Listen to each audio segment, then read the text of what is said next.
Meus queridos amigos, nesse vídeo de hoje eu gostaria de falar a respeito de um dos casos mais, mais assombrosos que eu já ouvi falar a respeito. Dos mais monstruosos, mais horripilantes. E eu juro para todos vocês, eu morro de medo de falar a respeito desse assunto. Até porque eu tenho família, eu tenho amigos, eu tenho pessoas próximas, pessoas queridas. E eu tenho muito medo de perdê-las. Porque o Brasil não é um país para quem é inocente, para quem é honesto. Não é. Nós somos, nós somos assim, vítimas de tudo que o sistema faz contra a gente, todo santo dia. Todo santo dia.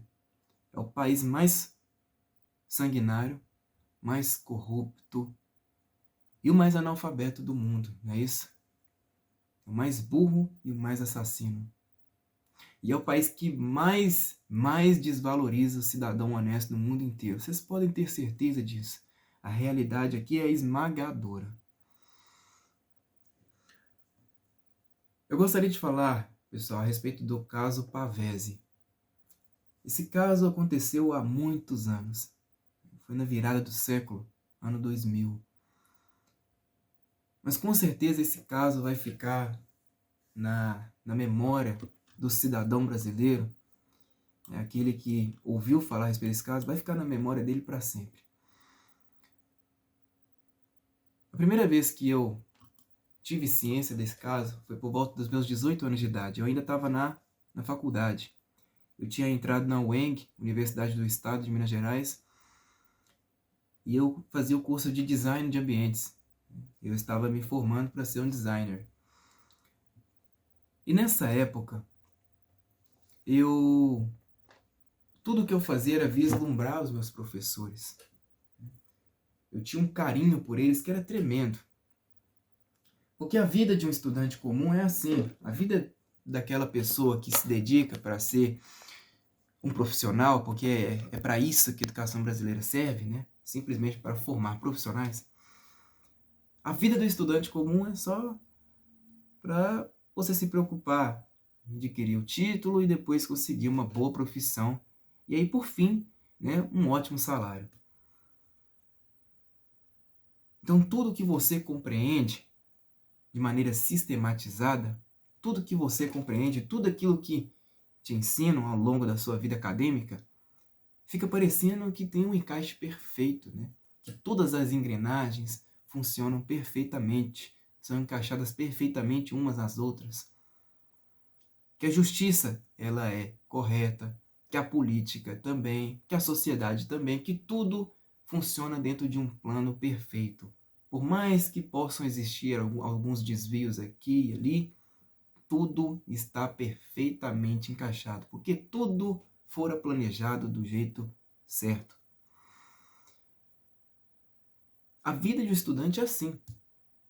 Quando ele é ensinado ali por um professor, por uma gama de professores a respeito das coisas que acontecem nesse mundo, como que funciona a justiça, como que funciona a política, como que funciona a sociedade, ele passa a acreditar mesmo que todo o sistema ele funciona perfeitamente em prol do bem da sociedade. E eu tinha essa ilusão lá com meus 18 anos, porque a minha vida era simplesmente o caminho de casa para a escola, da escola para casa. E às vezes eu tinha os meus momentos de distração.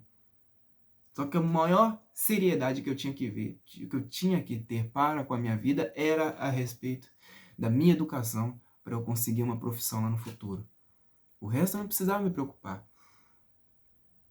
Não é assim? Só que teve um dia, eu estava em casa lá com os meus 18 anos, naquele universo totalmente ilusório, né? Eu estava em casa assistindo uma reportagem, uma matéria no YouTube, uma matéria que havia sido produzida, pela TV Record. Nessa matéria ali mostrava o caso de um pai Um caso muito dramático, pessoal. O caso de um pai que havia perdido o próprio filho por conta de uma negligência médica. Eu não digo nem que seja negligência, cara. Assim, um ato de barbárie, sabe? De desumanidade mesmo. Eu já vi de tudo nessa vida, eu juro pra vocês. Eu tô com quase 30 anos de idade. Eu já vi de tudo, eu já presenciei de tudo. Eu já vi coisas assim horripilantes. Mas esse caso daqui me chamou e muito a atenção. Eu tava com 18 anos e no momento que eu assisti aquela matéria, quando eu me deparei assim com o clímax, né? Eu pensei, assim, não é possível. Não, não é possível. Isso não aconteceu. Isso definitivamente não pode ter acontecido. Não é o país que eles tanto empurram para mim, que eles tanto explicam para mim na escola, na faculdade, dos meus professores. Não é possível, cara. Não, não, não. Mentira. De tanto que eles contam vantagens sobre esse país, não que esse país é maravilhoso, tem as corrupções, né, mas tem as coisas que acontecem na política e tal, mas é um país maravilhoso, né, em relação aos outros países do mundo, é o lugar mais favorável para você morar, para você viver. Não, não, não tem como. É impossível isso ter acontecido. E eu fui acompanhando a matéria e eu pensei, como que isso pode ter acontecido? Num país que parece que as pessoas têm uma idolatria por ele, né? As pessoas idolatram o Brasil, suas belezas naturais, né? O seu corpo de mestres, doutores, etc e tal. Não tem como, não tem cabimento. Eu gostaria de ler esse caso aqui para vocês. E assim, é realmente chocante. Eu tenho medo, pessoal. Eu tenho muito medo. Eu vou eu vou tentar ler esse caso aqui e espero que vocês me acompanhem até o final desse vídeo. Eu vou pegar um artigo do Wikipedia. Eu não sei se ele está totalmente correto, mas depois que eu assisti a reportagem, eu me lembro bem, na época que, logo após, eu quis procurar um pouco mais a respeito do assunto. E eu fui lendo vários pontos, várias informações, e eu descobri muita coisa, principalmente a respeito do Paulo, né, o pai do menininho que foi assassinado. Paulo, para mim, é um gênio. Eu não vou mentir para vocês, não. Para mim, ele é um gênio. Sabe? Um pai com P maiúsculo. Né? Tem muita gente aí que é pai só de nome mesmo. Mas esse homem provou ser verdadeiramente um pai durante todos esses anos. Mas um pai que viveu, eu não sei, pessoal, passou esses anos, todos esses anos morto. Não é isso? Desde a virada do século ele anda morto. Porque sempre, sempre vai faltar um pedaço nele, um pedaço muito grande. Eu não consigo imaginar, de verdade. Eu não consigo imaginar como que deve ser perder um filho, cara. Eu não consigo imaginar. Deve ser uma coisa muito ruim. E você lutar contra o mundo, sabe? Você luta contra o mundo inteiro. Você fica naquela esperança de conseguir justiça no seu país, sabe? Um pouco de consciência moral das pessoas, e um pouco de empatia, mas você não consegue. Olha, eu não vou mentir. Depois que eu vi esse caso aqui, muita coisa mudou na minha vida. E eu perdi muita esperança no meu país. As pessoas costumam ir lá no canal do Paulo Pavese, aqui no YouTube, e geralmente começam... E geralmente falam muitas coisas contra ele. Falam, não, mas você fala muito palavrão, você é um cara muito torpe, você é um cara muito grosso, muito mal educado. Mas tente se colocar no lugar desse cara. Tente se colocar no lugar do Paulo, desse pai, sabe, que teve uma vida perdida. Um pedaço dele foi arrancado e assim, é totalmente incompreensível, cara. Vamos lá. O caso Pavese refere-se à morte por homicídio doloso do menino brasileiro Paulo Veronese Pavese, Poços de Caldas, 1990, Poços de Caldas, 21 de abril de 2000.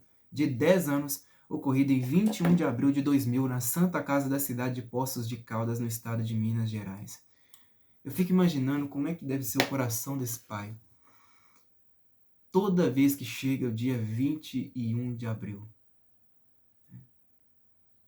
Toda vez que chega esse dia, ele deve, assim... E já faz mais de 24 anos. Já faz 24 anos, não é isso? Vai completar 24 anos. Que esse pai vive assim, como um morto-vivo. O caso teve início em 19 de abril de 2000, quando Paulo Veronese Pavese, de 10 anos, sofreu acidentalmente uma queda no prédio onde morava em Poços de Caldas, Minas Gerais.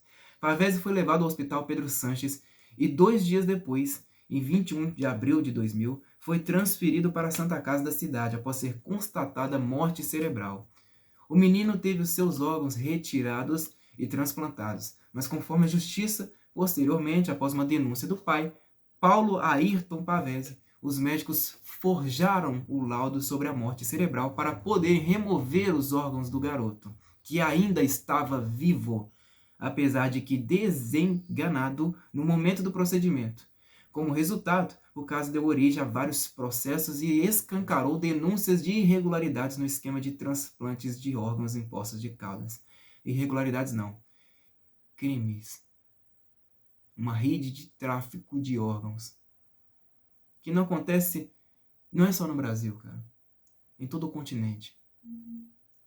Em 30 de março de 2021, a Justiça Brasileira condenou 3 médicos, Álvaro Yanez, José Luiz Gomes da Silva e José Luiz Bonfito, que fizeram atendimento a Pavese, a 25 anos e 10 meses de prisão e pagamento de multa, enquanto Marco Alexandre Pacheco da Fonseca foi absolvido pelo júri. Os outros médicos ainda serão julgados.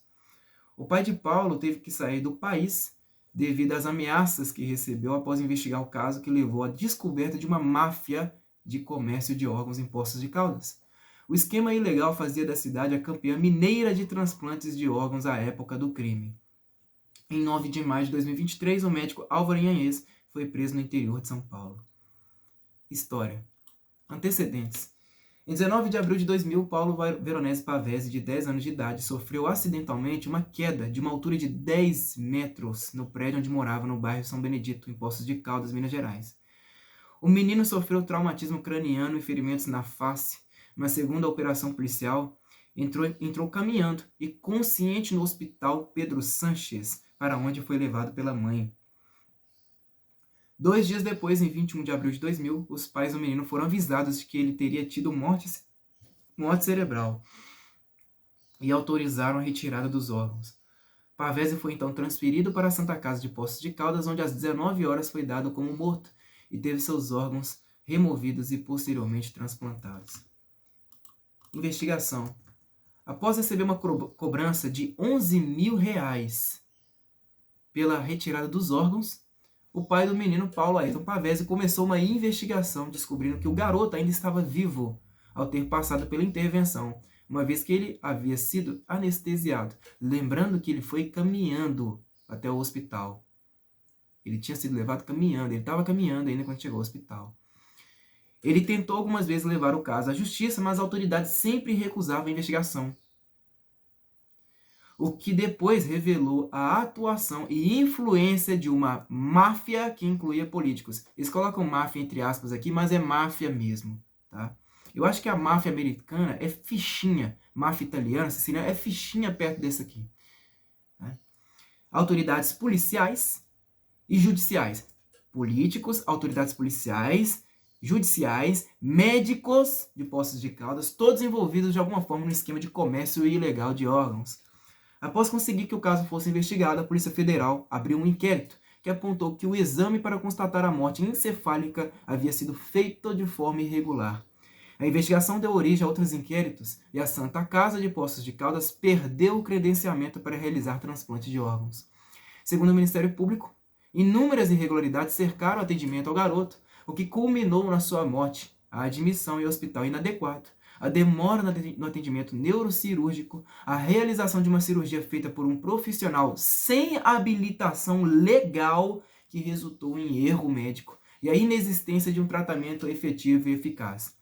Os médicos foram acusados de prestar o serviço médico de forma inadequada para prejudicar a recuperação do paciente, de maneira que ele se tornasse um doador de órgãos.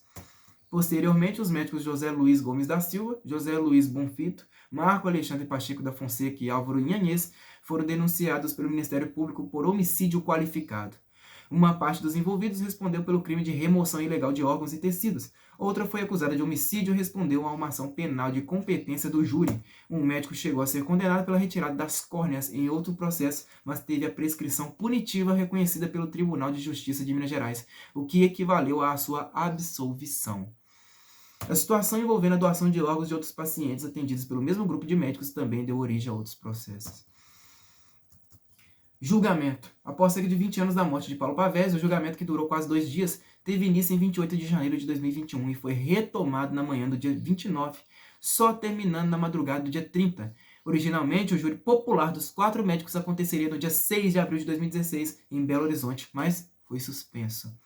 O primeiro dia foi marcado pelo depoimento do pai da vítima, o Paulo Ayrton Pavese, em plenário, e outros 12 depoimentos foram gravados e transmitidos por vídeo.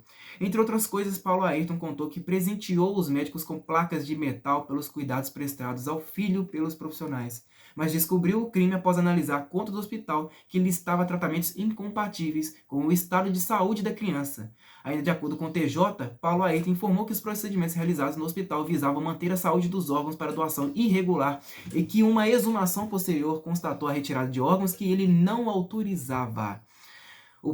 Não autorizara. O pai do menino ainda contou que as denúncias que foram feitas a partir do caso motivaram a criação de uma comissão parlamentar de inquérito, uma CPI, em Brasília, e que sofreu perseguições que o fizeram se refugiar na Itália. Lembrando que ele tem cidadania italiana. A justiça brasileira condenou 2 médicos que fizeram atendimento à criança na emergência hospitalar, José Luiz Gomes da Silva e José Luiz Bonfito, a 25 anos e 10 meses de prisão e pagamento de multa. Um terceiro médico, Marco Alexandre Pacheco da Fonseca, foi absolvido pelo júri. Na decisão, o ministro Ribeiro Dantas explicou que não há controvérsia a respeito dos fatos denunciados e reconhecidos na sentença, que foi anulada pelo TJMG, pois tanto para o Ministério Público de Minas Gerais, MPMG, quanto para as instâncias ordinárias, os médicos removeram os órgãos da vítima, causando-lhe dolosamente a morte como consequência. O pai da vítima estava presente no momento da leitura da sentença. Um quarto médico acusado, Ivaro Inhanhes, teve o seu processo desmembrado e transferido de Poços de Caldas para Belo Horizonte em agosto de 2014, a pedido do Ministério Público para evitar a influência econômica e social dos médicos sobre os jurados. Na época, uma associação de médicos da cidade fez uma campanha publicitária para anunciar a inocência dos médicos, o que, conforme o MP, comprometia a integridade do júri. Em 19 de abril de 2022, o julgamento de Ivaro teve seu desfecho. Terminou condenado a 21 anos e 8 meses de prisão em regime fechado. De acordo com o advogado da família Pavese, Inhanhes era o médico responsável pela retirada dos órgãos. Além disso, também era o diretor da Santa Casa em que se fazia o transplante de órgãos e o dono da clínica onde era feito o transplante ilegal de rim. Outros 3 médicos acusados de participação no caso, Sérgio Poli Gaspar, Celso Roberto Frasson Scaffi e Cláudio Rogério Carneiro Fernandes, chegaram a ser condenados em primeira instância em 2014 por participação no caso, mas a sentença foi anulada pelo Tribunal de Justiça de Minas Gerais em maio de 2016 e o processo retornou para Poços de Caldas. Os 3 médicos foram condenados em janeiro de 2014 a penas que variam de 14 a 16 anos de prisão em regime fechado por participação no caso. Eles não foram a júri popular. Os médicos Celso Roberto Frasson Scaffi e Cláudio Rogério Carneiro Fernandes chegaram a ficar presos por 30 dias e ganharam na justiça o direito de recorrer da sentença em liberdade. Já Sérgio Poli Gaspar ficou foragido por 1 mês e, após se entregar, passou apenas 1 dia preso. E ele também pode recorrer em liberdade.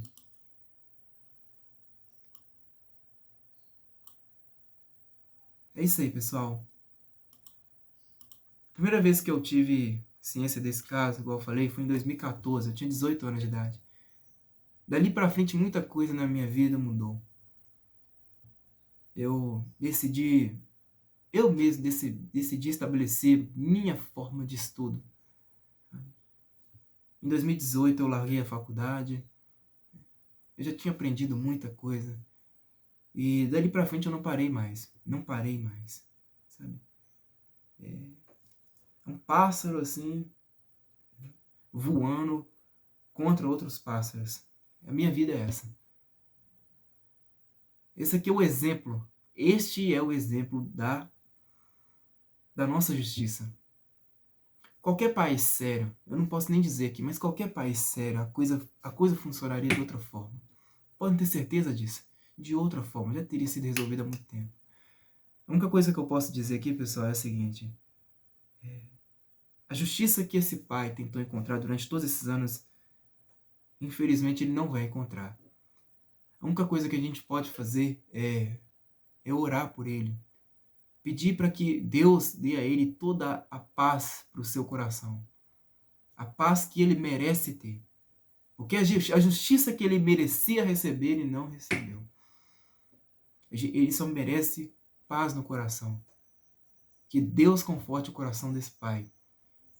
Pelo menos, assim, durante todos esses 24 anos, quase 24 anos, eu não sei se ele teve um momento de paz na vida dele, mas a gente espera que ele tenha pelo menos uma vida de paz depois de tudo isso. Pelo menos isso, nesse país de canalhas mesmo. Nesse país de gente desgraçada, né? É aquele negócio, né? Quanto mais alto o cargo, mais incompetente a pessoa é. É engraçado, né? Teve uma vez que eu fiz um vídeo aqui no YouTube falando a respeito da medicalização da sociedade. Eu fiz um vídeo bem longo. Eu tinha redigido tudo. Um vídeo bem denso. Mostrando o quanto que as pessoas aqui no Brasil elas acreditam piamente na ideia de que quanto mais você estuda, mais moral você tem. O que o estudo tem a ver com moral? Alguém pode me explicar isso? Karl Marx estudava muito, mas era um sujeito porco, indecente, imoral, a toda prova. Um vagabundo, um vagabundo. Escreveu o manifesto, acho que ele não tinha nem 30 anos de idade, não é isso? Um vagabundo, não tomava banho, não é isso? Filhos dele se suicidaram, teve filho com uma empregada, foi um cara assim, um vagabundo. O que o estudo tem a ver com a moral? Há poucos anos nós ouvimos falar de um caso de um médico que estuprou uma grávida anestesiada. Isso. E custaram denunciar o médico, hein? Porque já suspeitavam dele, ó. É isso. É isso, pessoal. É só isso que eu tenho que falar. Um bom dia a todos.